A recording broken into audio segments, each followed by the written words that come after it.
தற்காப்பு கலைகள் மட்டுமின்றி அட்டமா சித்திகளுள் ஒன்றான பஞ்சபூதங்களையும் கட்டுப்படுத்தும் வசித்துவ கலையையும் பயின்றவன். தன் குருமாதாவின் உத்தரவுப்படி போதிதர்மன் அன்று சீன தேசம் புறப்படும் நாள்.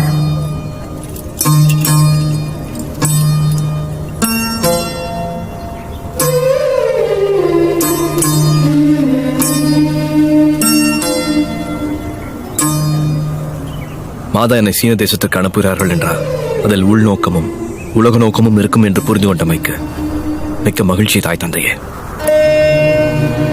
இவை நான் எழுதிய சுவடிகள் உரிய நேரத்தில் முக்கியமாகவும் உதவியாகவும் இருக்கும்.